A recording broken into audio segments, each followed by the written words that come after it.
foi realizada na manhã desta quarta-feira, no mini auditório da UFCG Campus Cajazeiras, uma coletiva de imprensa para informar os acadêmicos e extra-acadêmicos sobre os motivos da mobilização em torno de uma nova greve. Segundo a presidente da Associação de Docentes Universitários de Cajazeiras, a ADUC, haverão assembleias que irão decidir a adesão ou não ao movimento, que será decidida até o próximo dia 3 de junho. É o porquê a gente está em defesa da educação pública, né, que é no nível superior ou no estado e município também. A gente está querendo que a luta seja pela defesa dessa educação, para que tenhamos mais qualidade e para que tenhamos condições de trabalho e de fazer um curso melhor, oferecer à população uma formação adequada, nos moldes que se espera de uma educação superior, pública superior. Então a gente precisa defender os nossos direitos enquanto categoria, lutar para mantermos minimamente as condições de trabalho, a nossa carreira docente e que possamos oferecer aos alunos uma melhor aula, uma melhor qualidade nos nossos ensinos, nas nossas atividades. O que está acontecendo é que com os ataques do governo e o corte de 9,4 bilhões na educação, a gente está na iminência de ter cortado projetos de pesquisa, projetos de extensão, bolsas de monitoria, RU, acesso ao RU. Então a gente tem esse cuidado e a luta e a greve, a possibilidade de paralisarmos é para dizer não a esses ataques que estão vindo diretamente do governo federal, do Senado, do Congresso, dos ministérios como um todo, para que diga que a nossa universidade é inviável, né, inviabilizada, e a previsão disso, o que está por trás nas entrelinhas, muitas vezes é dizer a universidade pública não responde aos anseios da comunidade ou da sociedade. Então não é viável, não é possível, vamos privatizar essas universidades. É isso, infelizmente, que está colocado nas entrelinhas desse projeto maior de ataque às nossas instituições públicas. Professora, quando se fala em greve é prejudicado professores, alunos, enfim, a todos. Haverá também assembleias para que esse assunto possa ser discutido por também os docentes e também os professores? A Assembleia, para decidir a adesão à greve, será dia 3 de junho, às 14 horas, aqui no nosso auditório. E a mobilização durante a greve, se a gente assim aderir a ela, a gente vai decidir ainda, será decidido na comissão. Quando se instaura a greve, nós tiramos um comando de greve, um comando local de greve. E esse comando local vai decidir que atividades serão feitas durante a greve. Então, a greve não significa que sejamos de férias. A gente vai continuar fazendo algumas atividades, chamando a imprensa, chamando vocês, chamando a sociedade para continuar discutindo as negociações que ocorrerão, ou que estão ocorrendo, estarão ocorrendo em Brasília com o governo e com os ministérios, para aderir ou não a nossas reivindicações. Então, como é que está sendo essa negociação? A gente fica acompanhando o Sindicato Nacional e vai repassando a nível local para a categoria como um todo, e também desejamos manter informados toda a comunidade e a imprensa. Em síntese, quais são as melhorias cobradas, quais são o real motivo dessa greve? O real motivo, principalmente, é em defesa da educação pública. Então, quer seja nas universidades, no nível superior ou básico. Mas a luta nossa, porque os ataques estão sendo, vocês viram recentemente, greve nos municípios, greve no estado, e infelizmente essas greves, elas não tiveram grandes êxitos, ou não tiveram grandes, como é que a gente dizia, resultados, aparentes. Mas o resultado maior é dizer não, é dizer um basta a esses ataques à educação pública. Então, na nossa especificidade de universidades públicas, a exigência maior é a defesa das verbas, garantia de verbas para a educação para as universidades públicas, manutenção da nossa carreira, revisão dos nossos salários, que seria reajuste ou manutenção das perdas salariais e condições de trabalho. Então, o básico, como eu disse antes, são aqueles 5 eixos básicos do nosso sindicato, que são esses que eu acabo de falar. Então, a valorização da educação pública, mais verbas para a educação, manutenção da carreira, reajuste ou reposição das perdas salariais e garantia de direitos básicos que a gente já estamos sendo atacados com essas medidas e projetos de lei que estão diretamente afetando a nossa categoria. A conjuntura nacional está apontando nesse sentido, né?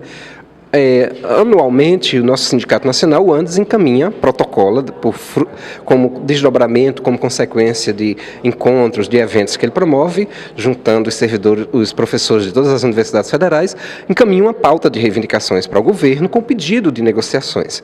Encaminhamos isso início de fevereiro e o governo só começou a sinalizar quando, naquelas mobilizações de março, abril, ele concedeu. Só que é o seguinte, o governo manda o secretário do secretário do secretário, sem nenhum poder de decisão, e fica, vou só levar as reivindicações de vocês para os meus superiores. Volta à reunião seguinte sem nenhuma decisão, né? E nessa perspectiva, os professores, né, estão sentindo como outras categorias de servidores públicos e também trabalhadores da iniciativa privada, como nesse momento, com a tentativa de fazer um ajuste da economia, né, o governo vem penalizando os trabalhadores e, sobretudo, ameaçando direitos já conquistados, que a gente sempre brinca que, nesse momento, a gente está muito mais preocupado em brigar para manter o que já conseguimos do que conseguir mais coisas, né? Então, nesse momento, a gente está mais preocupado em manter seguro-desemprego, aposentadoria, do que melhoria dessas conquistas. Então, porque as ameaças agora estão mais contundentes na perspectiva de reduzir, de afetar esses direitos que já foram conquistados. Então, é para isso que os professores, nesse momento, se articulam, se mobilizam. E, claro, nesse processo de luta, a defesa da universidade pública, a defesa de verbas para a educação pública, de investimentos, de melhoria das condições de trabalho, da melhoria da estrutura das universidades, para que essas coisas, para que a universidade pública realmente seja um espaço de produção de um saber, de um conhecimento sobre a nossa realidade. E aí, incremente e estimule o nosso desenvolvimento, mas não apenas um desenvolvimento econômico, mas um desenvolvimento social, um desenvolvimento humano, que o país supere a miséria, a pobreza, né, através das pesquisas, através do conhecimento que as suas universidades produzem. Professora, no Centro de Formação de Professores da UFCG de Cajazeiras, há unanimidade no tocante à greve? Olha, a gente nunca consegue a unanimidade, infelizmente, mas o que a gente sente até esse momento é que existe já uma posição preponderante, né, de grande parte dos professores de reconhecer essa conjuntura, de reconhecer que essa situação está posta e, com certeza, né, de apoiar e de participar de um movimento de paralisação, porque a questão nos afeta não apenas na questão salarial, mas, sobretudo, nas nossas condições de trabalho. Nós encontramos constantemente professores reclamando da sobrecarga de trabalho, porque a universidade cresceu, mas nós continuamos a mesma quantidade de docentes para responder por todas as funções, né? Nós temos que estar nas funções administrativas, nós temos que assumir as coordenações de curso, as coordenações administrativas, nós temos que coordenar projetos de pesquisa, de extensão e temos que estar na sala de aula. E isso nos sobrecarrega. E mais sério ainda, estudos recentes, né, em várias regiões do país estão apontando, por exemplo, o adoecimento da categoria docente, o crescimento do adoecimento em funções das condições de trabalho. Então, os professores sentem, claro, toda greve, eu já estou aqui desde 93, já tenho algumas greves, né, na minha história, e a gente nunca consegue a unanimidade, vai ter sempre as posições, mas nesse momento a gente está sentindo uma posição bastante dominante de uma grande parte dos professores que estão sensíveis, que estão sentindo essa condição e que estão favoráveis a um processo de mobilização para que a gente, né, porque a gente está percebendo o seguinte, nós só conquistamos os nossos direitos quando nos mobilizamos. Quando cruzamos os braços, nós somos afetados e nós somos atingidos por essas ameaças, por esses cortes. A pauta de reivindicações do ANDES a gente sempre discute nos congressos anuais do sindicato.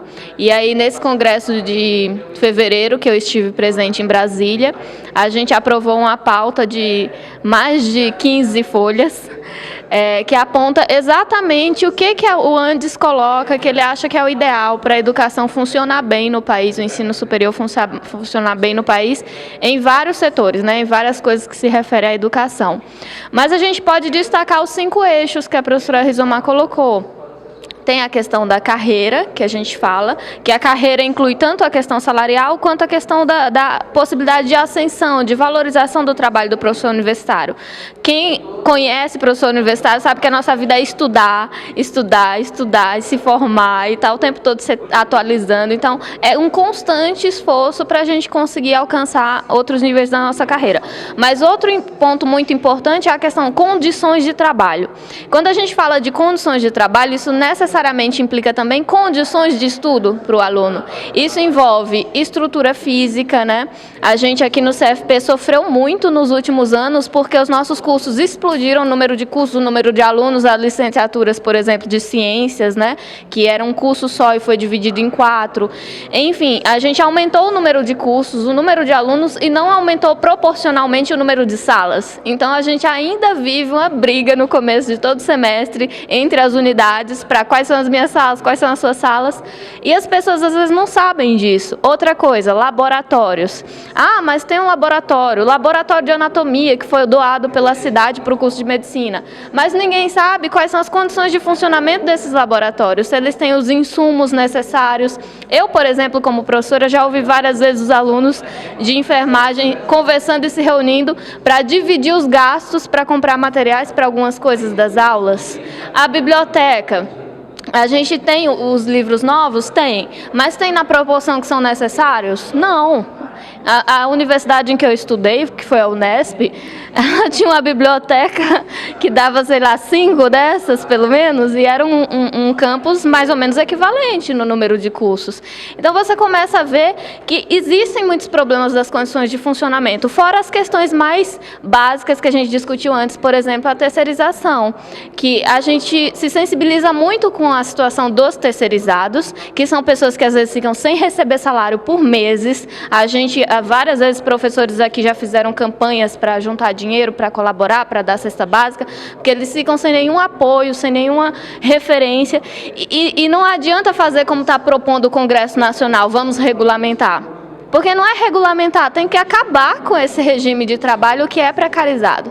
Então, condições de trabalho, carreira, a questão da paridade entre ativos e aposentados, porque a nossa carreira modifica e os aposentados vão ficando para trás, vão ficando o salário deles diferente do nosso. Enfim, tem uma série de coisas muito importantes que a gente precisa conversar com a população e que é justamente por isso que a gente está fazendo essa aula pública, para dar esse cenário mais geral e para permitir que as pessoas perguntem sobre o que está acontecendo.